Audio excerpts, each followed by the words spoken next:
Oh, such a clutch off-season pickup, Dave. I was worried we'd bring back the same team. I meant those blackout motorized shades. Blinds.com made it crazy affordable to replace our old blinds. Hard to install? No, it's easy. I installed these and then got some for my mom. She talked to a design consultant for free and scheduled a professional measure and install. Hall of Fame son. They're the #1 online retailer of custom window coverings in the world. Blinds.com is the GOAT.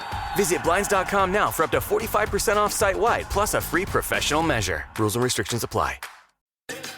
Atheists, agnostics, long-haired weirdos, short-haired weirdos, vandals, hooligans. The government love the government. Welcome to The Politics Guys, a place for bipartisan, rational, and civil debate on American politics and policy. I'm Trey Warndorf, a political scientist at Oklahoma Christian University, and I am joined by Justin Holmes, a professor of political science at the University of Northern Iowa. Well, Justin, welcome to the snowpocalypse.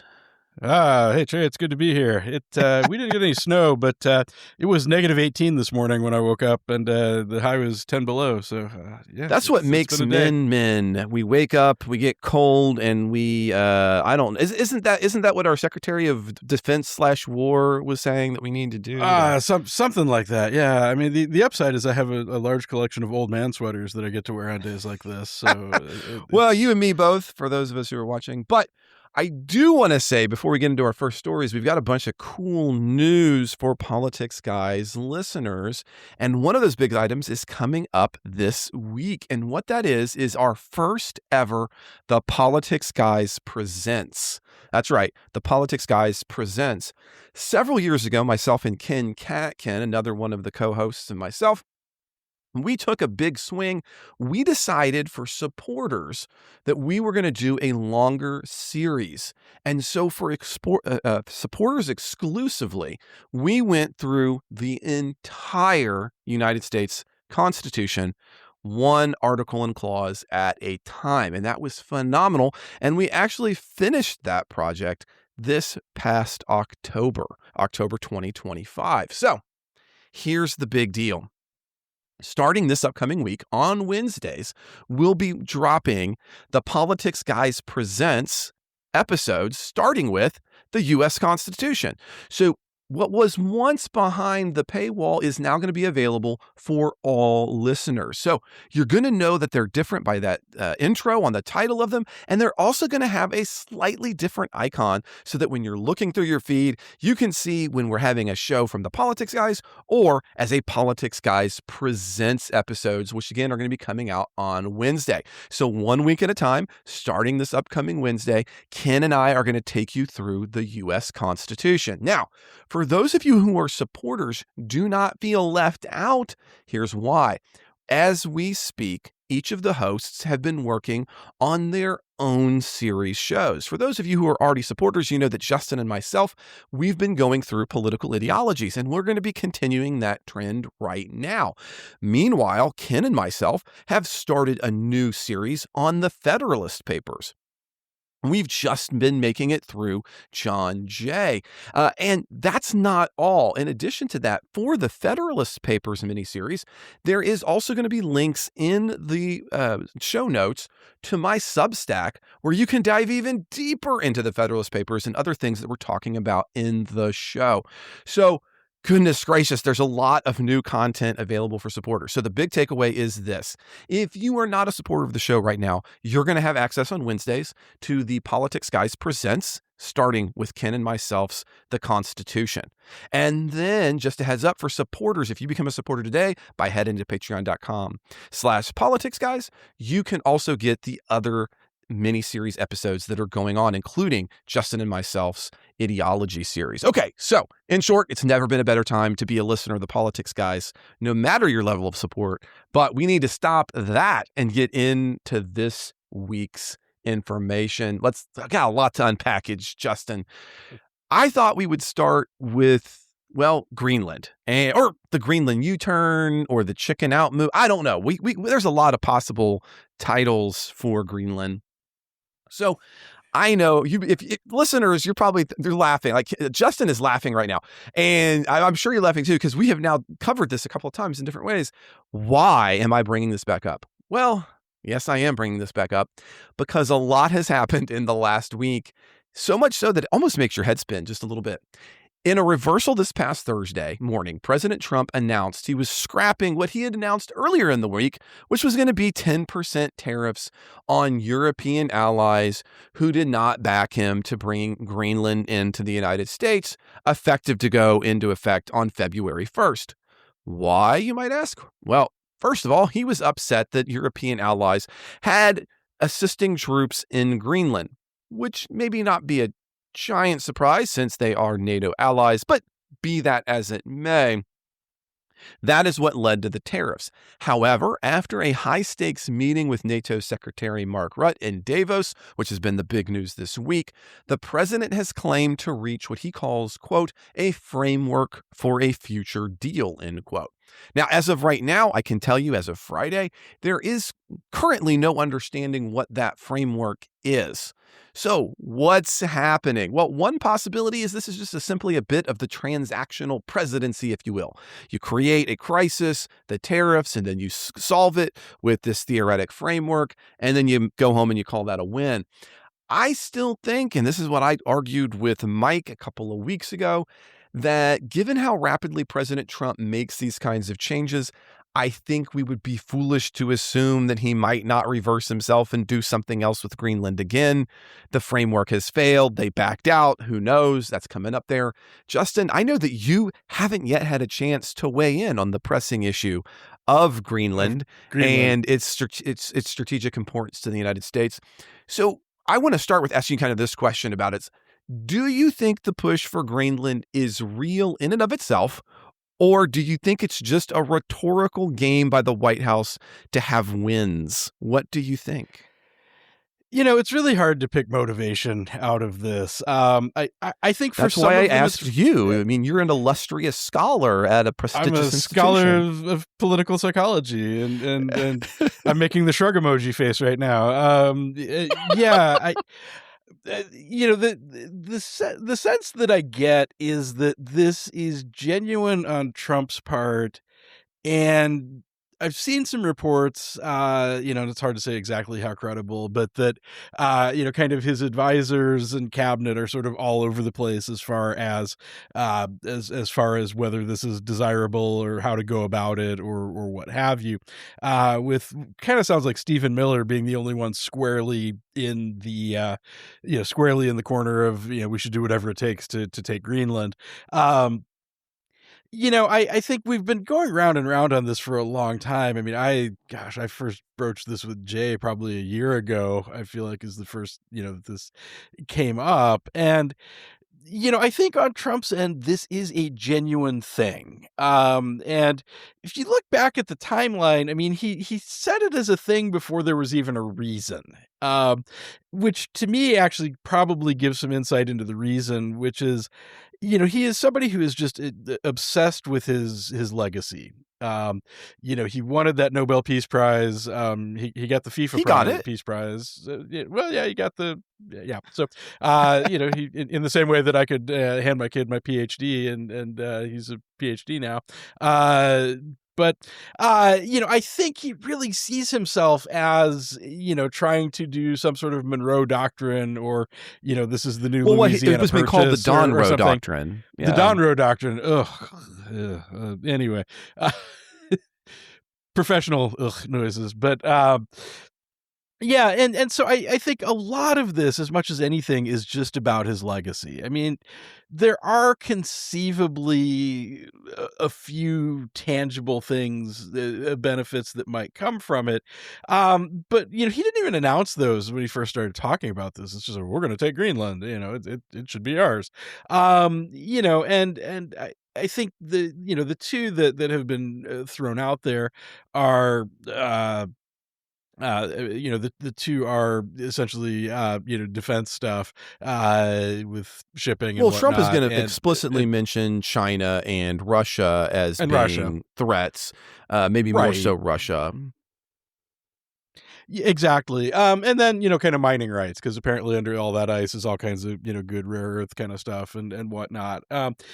So, I think those may be parts of it, but I think the big thing really for him just feels like this is about, I want a big accomplishment and gosh, acquiring some land, because we really haven't done that in a while. It's been, quite some time since we've acquired land. So I think that may be the motivation. But I think, in terms of whatever this is, and maybe, I don't know if you have any insight into what this is. I don't think anybody knows quite what the deal is, but, in terms of backing down, I think, which I think is what this is on some level, dropping the tariffs, dropping the military threats, et cetera. I think he encountered more resistance than he was expecting. I think the public opinion polling on this is terrible. And I mean, not that he's necessarily bound by that, but it doesn't help. And I think, the optics, and maybe some of this is after Minneapolis as well, but, the optics of, gosh, what if we got into a shooting war with white people? I think somebody finally kind of hipped him to the fact that this is not going to end well. Well, I think Go you might ahead. have alighted on something there, though, and so think about it in this terms.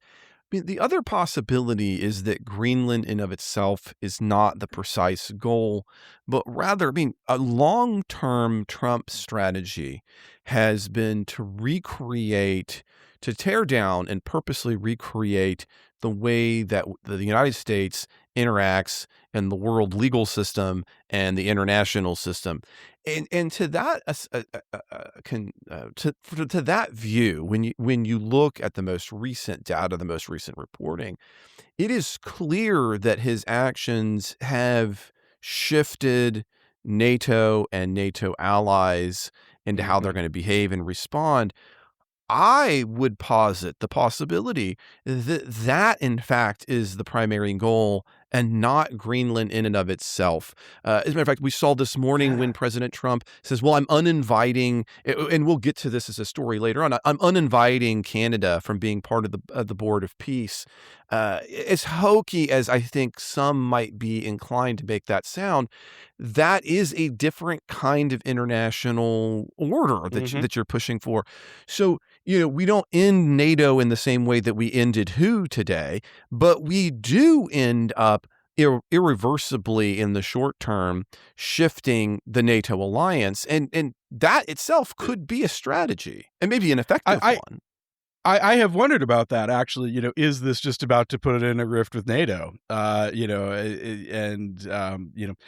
Clearly, Trump is not a fan of multilateral foreign policy. I mean, I think the real attitude he has there is that, we're the biggest kid on the block, and we should be calling the shots and not, you can follow us, but we're not going to cooperate with you, kind of thing. And so, yeah, I think, as a way of undermining the importance of NATO, rattle your saber at them a little bit and see what happens.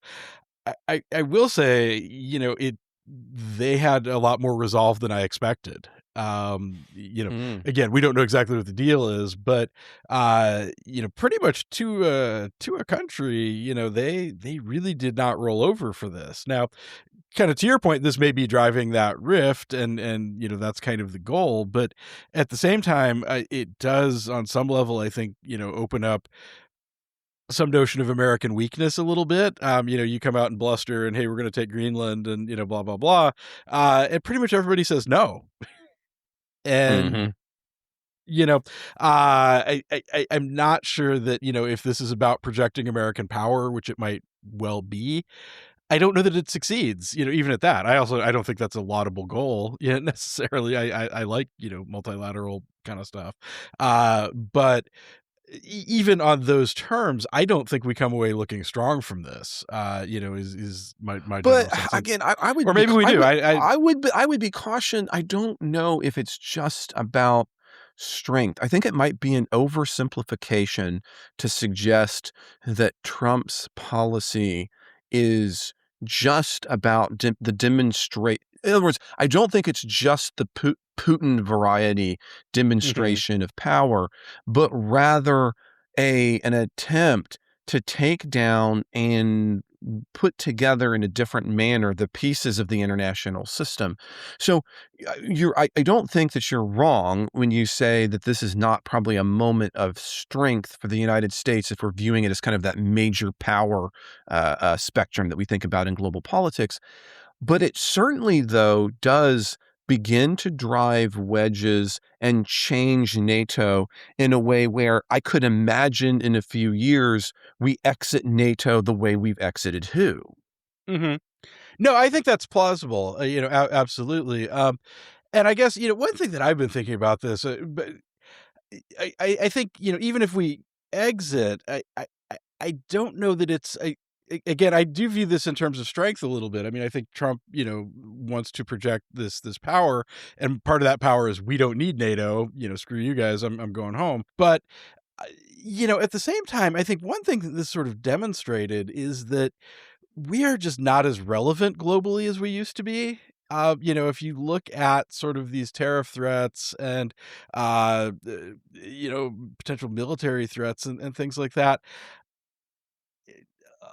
a lot of this, NATO, the rest of NATO hung together and they're turning to the Chinese for more trade and things like that. I think, I think part of this, we want out of NATO is because we're big and strong and we can do it alone and we can bend them to our wills, et cetera.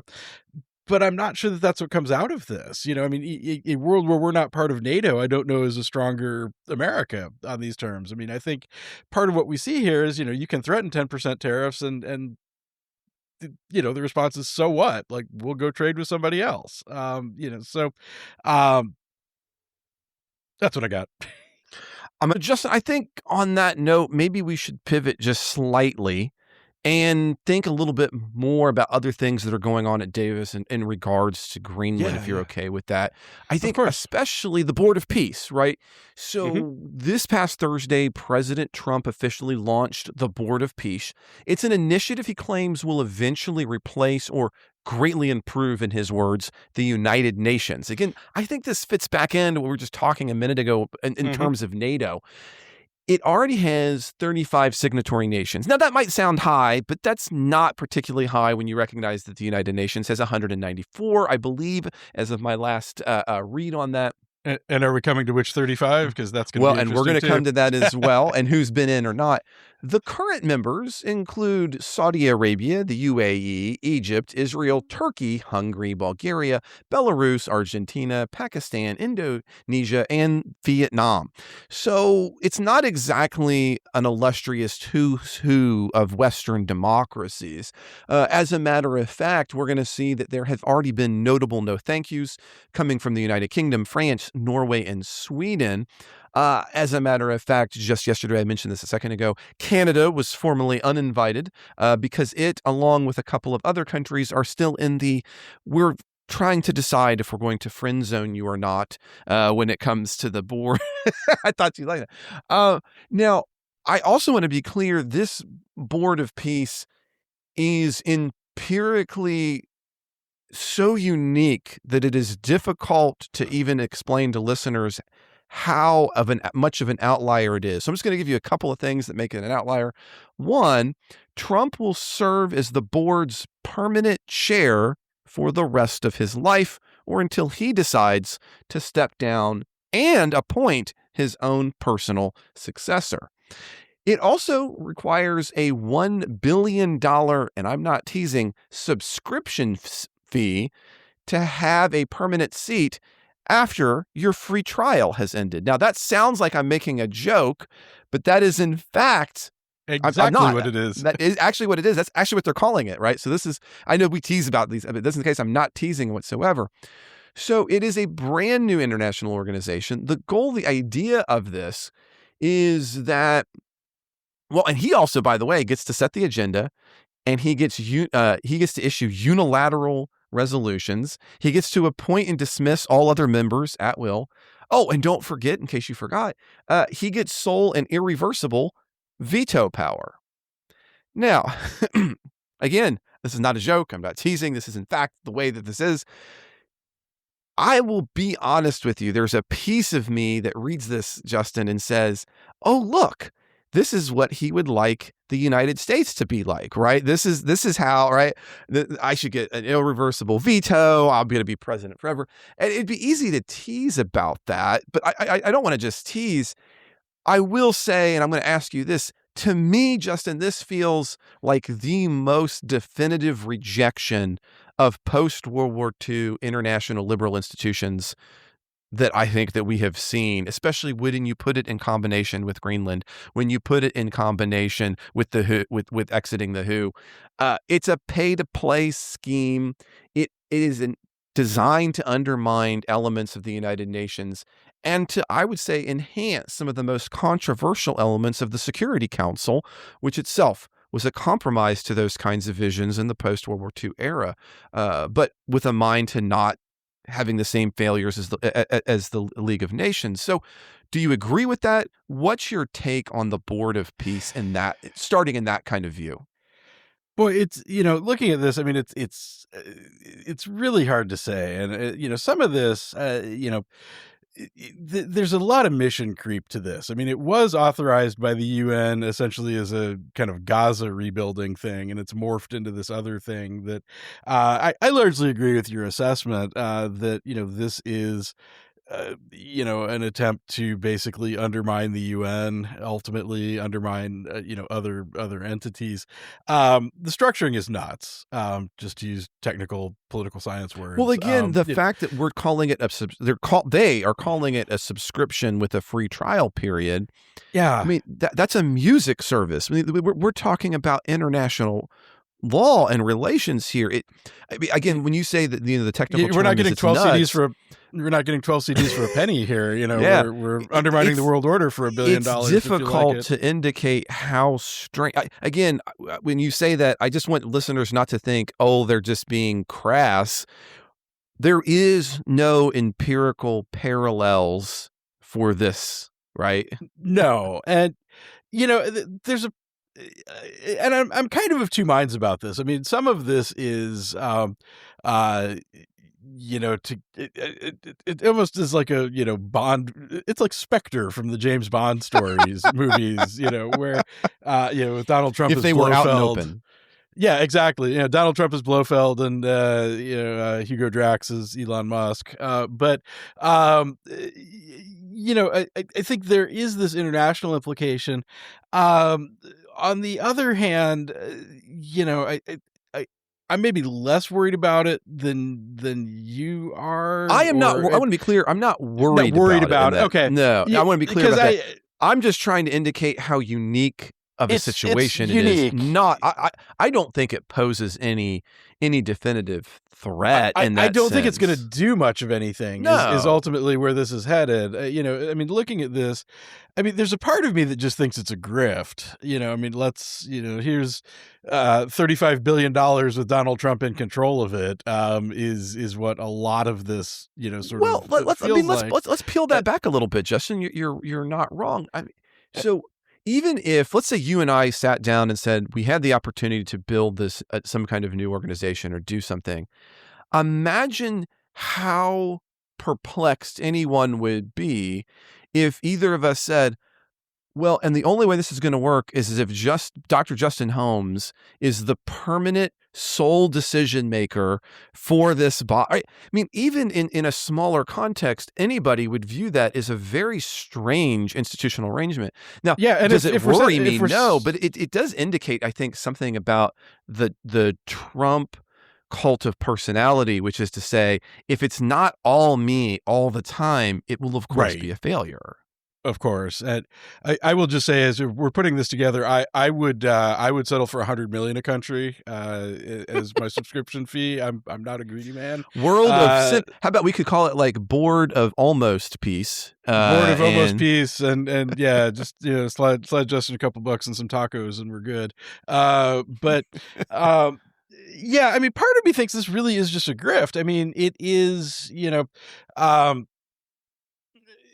sort of there are so many of these channels where people are putting money, people that potentially have business with the United States putting money into Trump, in various ways. I mean, this feels like almost a bribery scheme as much as anything. I'm not sure if Vietnam, what they want for $1 billion, but maybe something. There's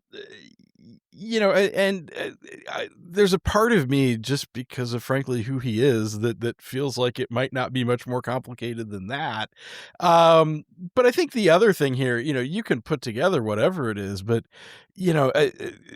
setting aside, Indonesia and I guess Saudi Arabia, these are not like powerhouse nations by any stretch of the imagination. And as an entity, I mean, not only are we blowing off Western Europe, but we don't have China or India as part of this either. I don't know what this does. Like, I'm trying so hard to keep this PG rated, but who cares who cares what Morocco thinks? I mean, we have a coalition of, the U.S. and Vietnam and Morocco. Well, I guess here's the thing, though. I mean, even the board itself, like if we're just trying to analyze it itself, the board doesn't care what Vietnam thinks because the board is designed because the to board do is Trump. precisely what Trump is going to do, right? So I think I don't think you're far from the mark when you suggest, and maybe grift isn't even quite the right word. Individuals aren't asking for a voice. This is not the United Nations where we're having a conversation about, well, what's the relative importance of different countries? Well, of course, they're all sovereign, but do they have the same amount of power? And what does that mean in terms of international law? Pause on that. All this is well, you get $1 billion to let Trump do what he wants to do. And to that extent, it seems to be a play. It is a strategic, at best, it is a strategic move by other countries to have influence. That's what they're trying to always do. How do we influence one another? How do we influence the U.S.? And this is a straightforward one where Trump administration saying, "You want to influence me? Here's the cost. Give me $1 billion and stroke my ego." Exactly. Yeah. So, yeah. The new year brings new health goals and wealth goals. Protecting your identity is an important step. Your info is in endless places that could expose you to identity theft, leading to lost funds. LifeLock monitors millions of data points per second. If your identity is stolen, our restoration specialists will fix it, guaranteed, or your money back. Resolve to make identity health and wealth part of your New Year's goals with LifeLock. Save up to 40% your first year. Visit lifelock.com/podcast. Terms apply. Well, maybe I can give you some more to on or to curse on by talking about the first item that has been the big, what they're calling from Davis, the big deliverable for the Board of Peace. And that is Kushner's 100-day Gaza plan. So now, while everyone was really wondering what Davis and Greenland would bring, what we instead got in many ways was Jared Kushner using that stage to present this first deliverable again of the Board of Peace. And that is the reconstruction of Gaza. The goal is a massive increase in aid deliveries, a rehabilitation of hospitals, and a 100-day surge in infrastructure spending. Now, this is not a desire for a new state. Instead, it allows Israel to control the infrastructure while at the same time creating what are going to be called yellow zones for Palestinians, which will be directly controlled by the Board of Peace. It is also going to offer amnesty for Hamas members who are willing to stop fighting and kind of de-escalate.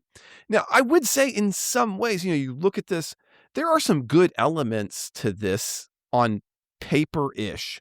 And if I had a bit more trust in either the institution or in the individuals doing it, I might be a little more inclined. For example, the idea that we're going to turn to free market peace to try to help Gaza. If that actually meant something, that's not maybe that's a pretty good idea in some ways. And trying to pivot from might be called kind of the real estate first strategy is potentially a good thing. However, the problems start with, well, the way this is going to happen is theoretically those $1 billion subscriptions are what's going to make this possible from the Board of Peace. But when you look at the details of the plan, it feels a bit like what happened in Russia. Let me explain. So, the Soviet Union collapses, Russia's going to move to free market capitalism. And again, woohoo, I say, and I think others would agree. But whatever your feelings on not like capitalism that. are, whatever your feeling on capitalism are, that's not what they did, right? Instead, what they really do is they kind of squash that at the outset by having the same oligarchs control things. They're just kind of getting transferred from the state's hands into quote unquote private hands, which were the same hands in most of those cases. So communism leaves Russia, but the underpinnings of this economic system don't exactly go. And I think that's in large part what's probably going to be occurring here in Gaza. I think even with the best of intentions, that what's going to happen is we're going to have kind of what I call the original sin of Russia. Well, we're going to make this. Well, are you? Or is that going to be the issue? And I still think that economic peace without an attempt to really confront the issue of there being two nations with a one state, no matter what you do, is always going to end up being problematic. Although I understand that economically, if you could get people there could be a solution for peace. So I'm sympathetic to the underlying idea that revitalizing the economy, that can be a platform for peace. I am not convinced, looking at this particular 100-day plan, especially since it requires this very big control by the Board of Peace, that there's much hope for any kind of real solution. Am I wrong about that? Are you, maybe you're even less hopeful than I am? What do you think? Oh, I'm Justin? even less hopeful than you are. Yeah. It's, looking at the pitch, I mean, I guess where I would disagree a little. I mean, yeah, there is some stuff, there is some administrative stuff there, but I think you said something about, moving away from sort of a real estate thing. I mean, this looks like a real estate pitch, ultimately to me.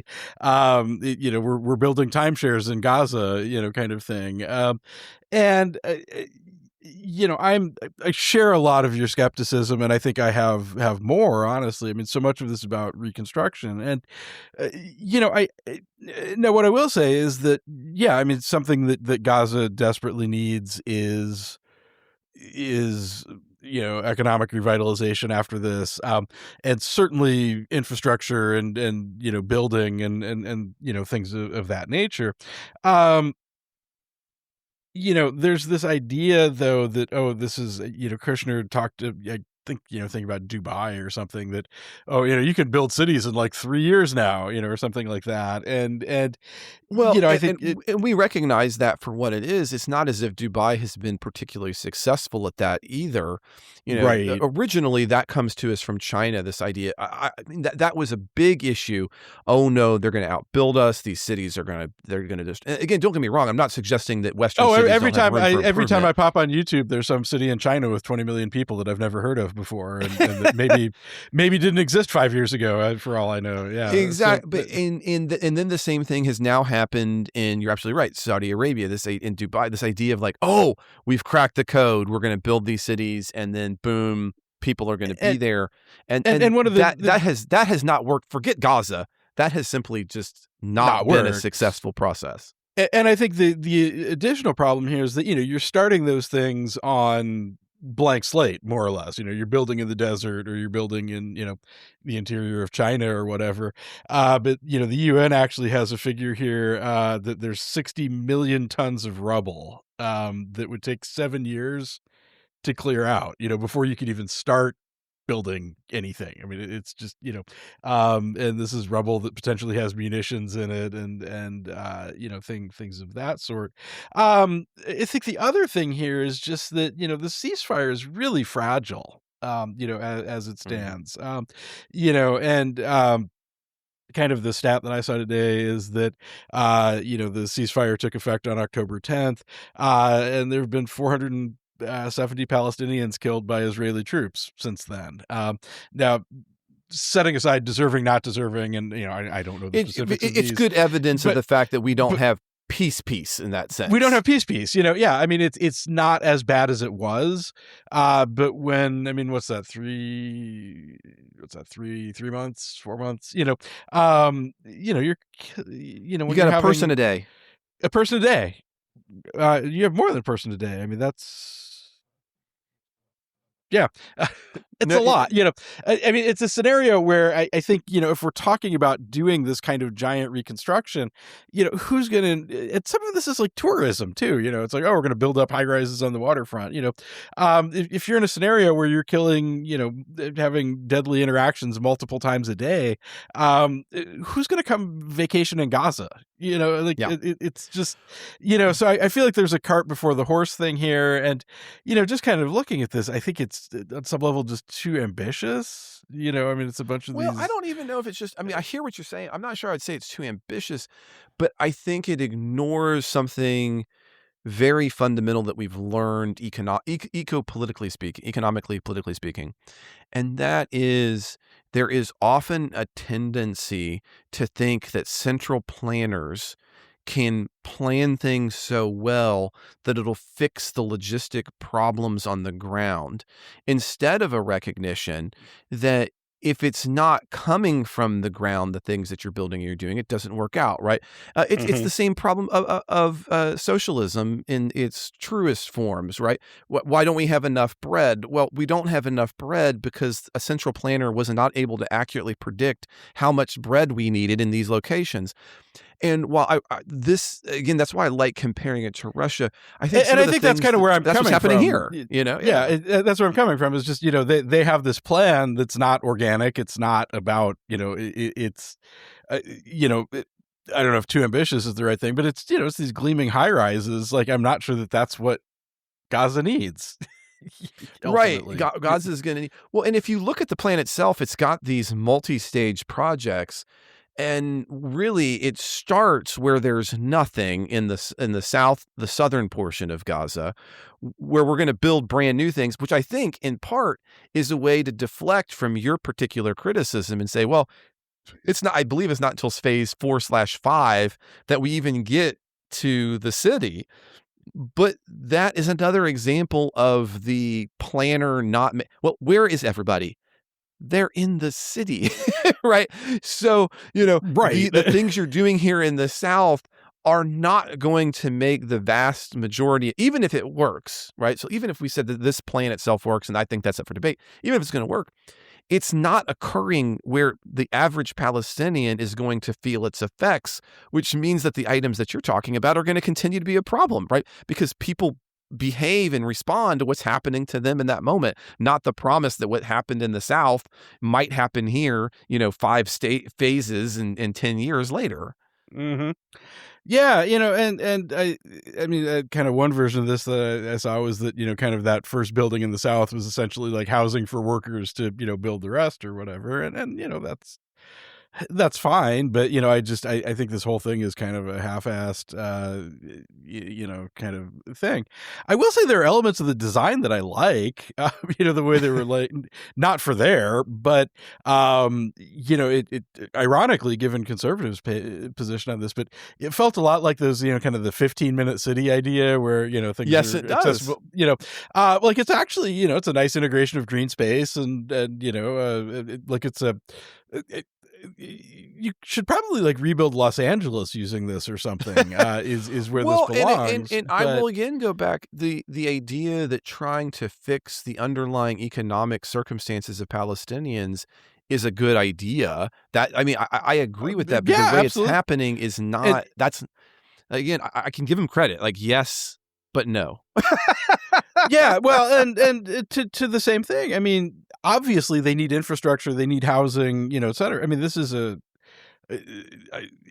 setting aside questions of morality. I mean, you have a humanitarian crisis here of people with not places to live, so right. I mean, or eat or have healthcare or yeah. I mean, they've basically. I mean, I couldn't believe. Just looking at the stat again, 3,000 cargo ships or container ships worth of rubble. I mean, that's a level of devastation, and setting aside questions of whether they had it coming or not, you got to deal with that, on some level. And so I'm not opposed to the idea of rebuilding, but this just sounds like it's I mean, hell, we haven't even gotten infrastructure week from the first term, let alone get any of this done. Well, speaking of infrastructure and those kind of items, maybe we come back just a little bit more domestically for a minute, Justin, get back to Washington. This past week, of course, the House Appropriations Committee released its bipartisan 3 minibus bill. Strangely, and maybe something we'll need to talk about, is it ignores a lot of the White House requested cuts to health and housing. Ranking Democrats were worried with some parts of it, but the final text came out. So you can see all of that, the fiscal year 2026, and it passed this Thursday again in the House. Now, to get this straight, though, the House passed a $1.2 trillion package. The defense is getting $834 billion and change, a slight increase over 25. It also includes this Arctic Sentry security partnership that may or may not be a part of the Greenland framework, whatever that is, but I want to put that there. It also allocates 116 to the Department of Health and Human Services. But it's clear that the cuts that the administration want in the minibus did not pass. The bill does not slash the budget for the NIH. In fact, it increases it slightly, and it had bipartisan support. The minibus did. Now, the other spending bill that got cut out and put separately would have been the Homeland Security. So the Department of Homeland Security funding bill, which is going to allocate $64.4 billion to it, including the very controversial $10 billion for ICE, was also approved, but that one is going to get voted on solidly along partisan lines with only one Republican voting no. So this means the House has now passed all 12 of the necessary funding bills, and it looks very likely that the Senate's going to move forward with them. Senate Republicans are likely to oppose the non-minibus bill, the Department of Homeland Security funding, as a result of ICE, but I think Senate leaders are going to I think they're going to get that across by bundling the bills together in the Senate and the way the House did not. And it's going to take more. It's only going to take 7 Democrats to bypass a filibuster. And from my point of view, it seems unlikely that the Senate has a stomach for another filibuster and another government shutdown at this juncture. So there's that. I'm curious about your take on, do you think you agree with me there? But I think where most of my energy is going to be concerned in asking you, Justin, is going to be, it's a minor shift, but it seems an important and maybe hard to overemphasize. The Republican Party clearly moved away from the president in a way that we haven't seen them yet do. Is that an anomaly, or is this a sign of the fact that Republicans are thinking about a post-Trump world, even maybe just the midterms? So what's your take there? That last thing, because I was pondering, post-Trump world, I said, maybe it's the midterms. And then you said midterms. And I think I think that's a lot of it. I mean, there is, I think something that we've known for a long time is that, unpopular presidents have a harder time wrangling Congress. They have a harder time getting what they want. And Trump is not a popular president. I mean, you can have him come out and say all the polls are fixed and, what have you. But, he is underwater on every issue right now, except border security, which somehow is different from ICE. But anyway, it polls differently. But we could do a whole mini series on just looking through polling data and understanding that in terms. There's lots of it. You're speaking my love language here. But yeah, should I whisper some PDQs about my time series analyses? Oh. I'm going to need a cigarette after this. Anyway, too far, Justin. But meanwhile, listeners are all wondering, what the heck did Dr. what is a time? What's a time series analysis, and what does a PDQ have to do? Friends, it's just fancy regressions that move through time and regress on themselves. But be careful, Justin might start moaning if we talk about. I think that's the part that turned him off. But anyway, so now that we've lost everybody, how about them Hoosiers? But in all seriousness, I think I think it does show some weakness, and it does show. I think, especially if you start looking at this polling stuff. I mean, the public has not had the public has messed up feelings, just in general, about sort of government spending a lot of the time. I mean, the standard is, we don't want to spend as much as we do. That's a fairly broadly supported thing. Government But wastes a don't lot of take away money, my specific but things. don't take away my thing. And, I think one thing that came out of Doge was that, gosh, this is a lot of stuff that we care about, and to be clear, I mean, a lot of those things that got cut got put back even by Trump, because it's like, oh yeah, like somebody needs to run air traffic control, and things like that. Like we just can't do away with all these things. And, I think in particular, so back to your midterm point, I think that's a lot of it, is you have, potentially cuts to things that people care about. And, once you start making big cuts, I think this is one of the things that the public doesn't understand about the budget is, yeah, there are things that government spends money on that are dumb and, what have you. You cut those and it doesn't matter very much. If you want to make big cuts to government, it's stuff that people care about. I think that Republicans in Congress are starting to recognize that, look, this is stuff that people don't have the stomach for. You go back to Doge and, cut money for children's cancer research was a pretty powerful talking point. And I think the ads start writing themselves, at that point. So I think a lot of this is midterm stuff. And a lot of it is that, I'm not sure how on board some of these folks have ever been with Trump, so when you start to see some weakness there, you can put up with a lot when he's seemingly popular and powerful, but when he's not, you're going to start to stray a little. And I mean, it's not a huge deviation, but it's a sign of something. Well, and you're absolutely right on the front of there's all these little budget games you can play, or you can have students play where, okay, balance the budget. And the answer becomes, oh, look, there's 3 things where I can really move the slider. And not because that's just how the numbers come out. It's just where it is. It's Medicare and the Department of Defense and Social Security. And Social Security. Yeah. Those are the 3. Those are the 3. And I think the last time, I think Republicans under George W. Bush, I think George W. Bush did not get enough credit for thinking about a more realistic way to maybe make a change to the program of Social Security without trying to destroy Social Security.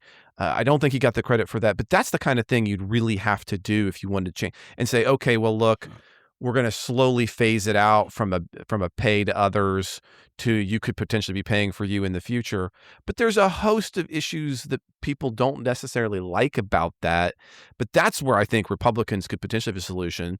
But the post-Trump Republicans, they're kind of like, they seem for 30 seconds to be a little bit like a libertarian. We're going to cut things and we're going to do stuff. But really, it's just this kind of helter-skelter where they've looked at it. I think you're right. When you get down to it, when it comes to the cancer research for kids doesn't change the budget. You could cut every one of those items. You can make them the most efficient organization in the world, and we'd still have a budget deficit. And Right. So to spend all of your time there is pointless. I would say I don't think George W. Bush got enough credit because tackle one of those items, but not in a crazy way, right? What's a way where we could have people transition out? And if they wanted, I think people would opt to potentially transition out if they thought they'd have a different, maybe not, who knows? But point being is, I think your point here is well taken. And I think we have to be careful that, remember, Republicans are going to lose. I don't think they're going to lose as badly as Democrats think they're going to lose, but it's the midterms. It's what happens. It's the midterms. They're guaranteed to lose, and I think I think they take the House back, and it's, the only question is the margin. It's a small margin. Democrats get the House back in a small margin. Republicans keep the Senate. I think it's pretty straightforward. I think I'm a little more. I got some wondering about the Senate. It's not a great map for Democrats, but I don't know. People are pissed. But at any rate, but yeah, I mean, I don't think it's going to be. It's not going to be a bloodbath, by any stretch. But also, I mean, that's some of this moderating a little bit. I mean, to not have, he cut money for Timmy's cancer research, in your ads. I think that's And they're not going to get this. And they got up. And the other thing that I think really helps for those ads is for the bulk of the bills. It made sense, I think, especially in the House, to separate this out, because it means for the bulk of the bills, you can't have the ads because it was bipartisan. You can run on having passed a bipartisan budget.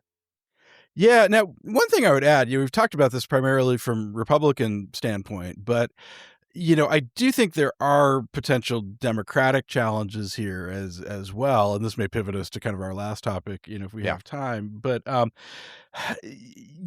know kind of further to the left, there were 7 House Democrats that voted for the Homeland Security bill, and there was a lot of anger over that. And I do think, one of the challenges here, you're going to have to pass some sort of budget. And, I do wonder on the Democratic side, for Republicans, it's to, not come off looking callous. I think for the Democrats, it's kind of about keeping the coalition together, because I think there's a lot of energy further to the left that is going to be really hard to placate and get a budget, like impossible to placate. Mm-hmm. So, I don't think this is, I just wanted to bring that up as, we're talking about parties and elections, that, I'm seeing some kind of left leaning pushback to this as well. And I think that's not, there may be some costs for Democrats in that, but there are no good answers. You got to pass a budget at some point. We're not gonna, we can't have government shut down. Why don't we get into some of that? Because you're dancing around the last story too. So let's add it in there, and we'll stop dancing. We'll just 2 steps straight in.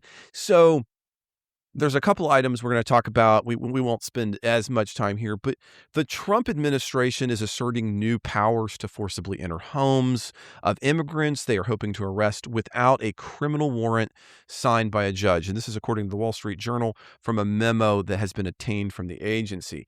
Under the new legal basis, administrative warrants showing the government has probable cause to believe a person is in the country illegally will now serve as enough of a basis for forced entry. Now, this is pretty much confirmed as of Thursday because Vice President Vance defended the leaked memo's underlying structure. He said that unlike the reporting, it's not about having a no warrant, it's about having a different type. Here's how he put it. He said, quote, "We're talking about different types of warrants that exist in our system. Typically, in the immigration system, those are handled by administrative law judges. So what we're talking about, getting warrants from them," end quote. But that is in fact a shift. In the past, immigration officials didn't have the authority to search a person's home without a judicial warrant, not an administrative law warrant. And the issue is that this could, and the reason they haven't done in the past, be a violation of immigrants' Fourth Amendment rights to protection against unreasonable search and seizure.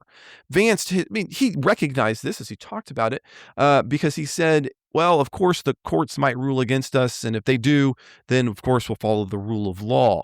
But this, as the kids like to say, this slaps a little different in the wake of, I like that I got Justin left. It hits a little differently in the wake of very young children being arrested. The most prominent example of this in Minnesota is a 5-year-old being arrested in order to potentially try to bait his family out of their house or other members out of their house.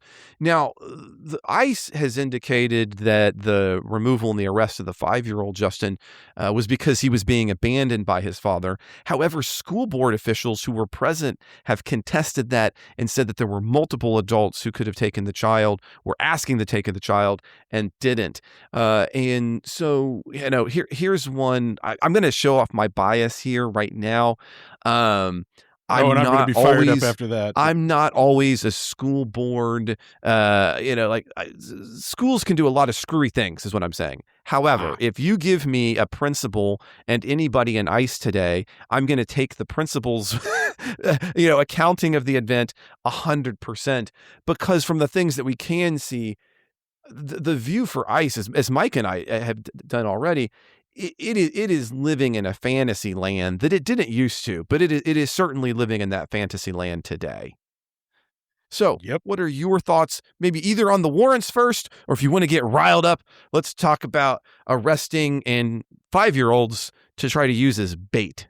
The warrants thing, gosh, this hurts. I mean, it doesn't bother me quite as much on some level. I mean, there is an external process, there. It's from within the same branch, but it is something. I mean, there is some sort of judge.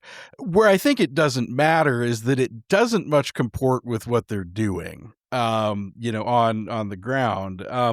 And there are a lot of mistakes. I think there's a question, how many of these mistakes are just anecdotes and how much is a pattern? But, ICE is like really bad at doing this, it looks like. The one that stuck out to me, there was, I'm assuming you saw this, it was an older Hmong man that they dragged out in his underwear and a blanket and Crocs. And he ended up being a legal immigrant. And basically all the Hmong are, Yep. much like the Somalis, there are very few who aren't citizens or have permanent asylum. I mean, they've been there for 35 years at this point. But beyond that, I mean, they screwed up the warrant. It was looking for guys that don't live there, one of whom was actually in jail for the crimes that they were trying to deport him for. So even with a warrant, ICE is doing a pretty bad job of this. The other part of this is, at least if some of the reporting is to be believed, this was a secret memo about these things. This is people were not allowed to take notes on it, et cetera. None of those feel like things where the administration thinks that they're in the right. Is kind of the bottom line from my perspective. You don't do that stuff. If you think what you're doing is above board, you don't have secret memos, you don't have, you can't take notes, etc. As far as the 5-year-old, I mean, this kid thing is just, he's just one of many. In this case, the parents were working through the asylum process. The kid is 5, for gosh sakes. The story from ICE, I think, is BS. One, by all accounts, there were adults in his life that would have taken him. But two, having,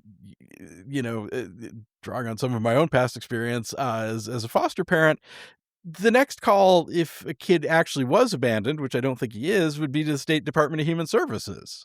The foster care people. Exactly. Not jail.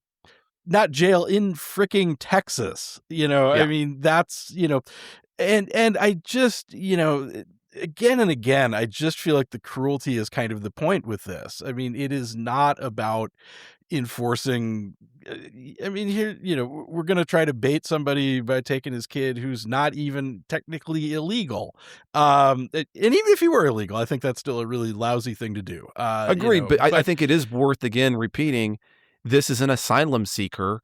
It is not an illegal person in that sense. And just today they pinned some 12-year-old who kept saying in Spanish, like, I'm not illegal, and they've got him pinned on the ground. I've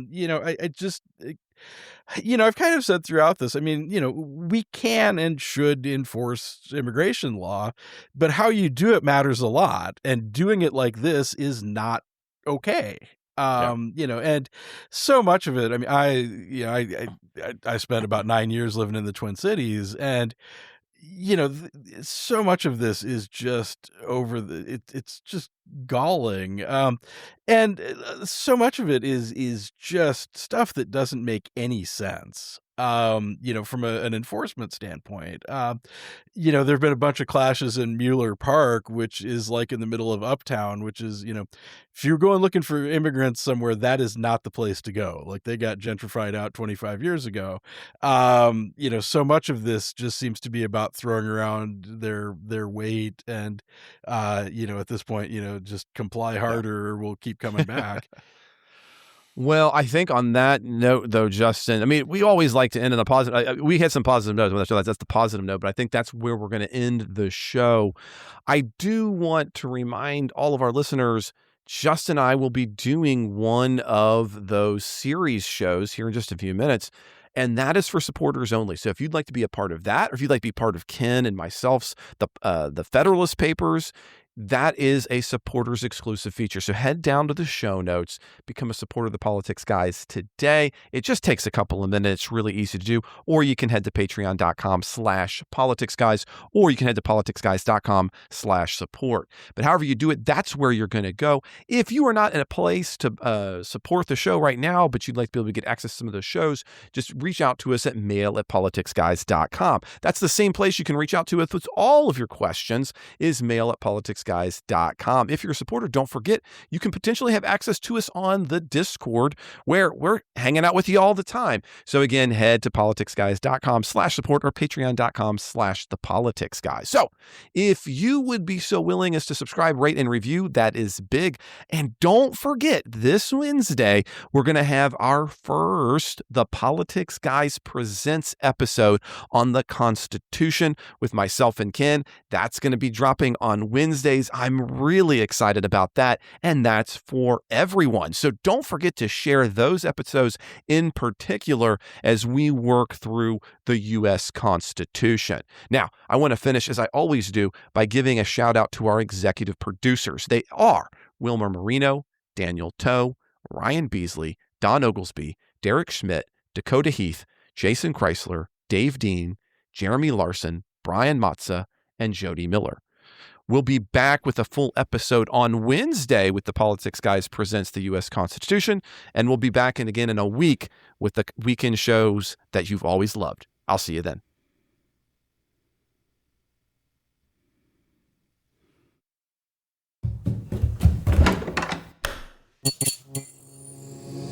This podcast is part of the Democracy Group,